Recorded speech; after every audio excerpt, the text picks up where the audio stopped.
Team India senior pacer Mohammed Shami గతేడాది జరిగిన one day ప్రపంచ కప్ తర్వాత మోకాల్కి శస్త్రచికిత్స చేయించుకున్న సంగతి తెలిసిందే. అప్పటి నుంచి విశ్రాంతి తీసుకున్న అతను ఐపీఎల్ 2024 సీజన్లోనూ ఆడలేదు. టీమిండియాలోకి రీ ఎంట్రీ ఇచ్చేందుకు ఇప్పుడిప్పుడే ప్రాక్టీస్ చేస్తున్నాడు. రంజీ ట్రోఫీలో ఆడి ఫిట్నెస్ నిరూపించుకొని ఆసీస్తో టెస్ట్ సిరీస్ నాటికి సిద్ధం కావాలనే లక్ష్యంతో ఉన్నాడు. ఈ క్రమంలో షమి మోకాలుతో సమస్య మళ్లీ తిరగబెట్టినట్లు వార్తలొస్తున్నాయి. అయితే ఈ కథనాలను తాను ఖండించాడు. అవన్నీ రూమర్స్ అని కొట్టిపారేశాడు. ఈ మేరకు ఎక్స్లో పోస్ట్ చేశాడు. ఇలాంటి నిరాధారమైన రూమర్స్ ఎందుకు? నేను రికవరీ అవడానికి ఎంతో కష్టపడుతున్నాను. బోర్డర్ గవాస్కర్ సిరీస్ నుంచి వైదొలుగుతున్నట్లు బీసీసీఐ కానీ నేను కానీ చెప్పలేదు.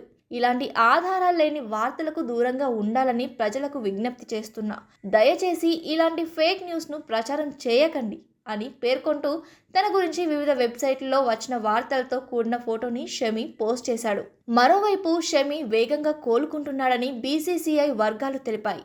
తన పురోగతిని బోర్డు ఎప్పటికప్పుడు పర్యవేక్షిస్తోందని, ఈ నెలలో కివీస్తో ప్రారంభం కానున్న 3 టెస్టుల సిరీస్లో ఆడాలనే లక్ష్యంతో సాధన చేస్తున్నాడని బీసీసీఐ వర్గాలు వెల్లడించాయి. కివీస్తో సిరీస్ నాటికి ఫిట్గా లేకపోతే నవంబర్లో ప్రారంభం కానున్న బోర్డర్ గవాస్కర్ ట్రోఫీతో షమి పునరాగమనం చేసే అవకాశాలున్నాయి. ఈ 5 టెస్టుల సిరీస్ ఆస్ట్రేలియా వేదికగా నవంబర్ 22 నుంచి మొదలవనుంది. పేస్ బౌలింగ్ కు అనుకూలించే ఆసీస్ పిచ్లపై షమి కీలక పాత్ర పోషిస్తాడని ఇప్పటికే పలువురు మాజీలు అభిప్రాయపడిన సంగతి తెలిసిందే.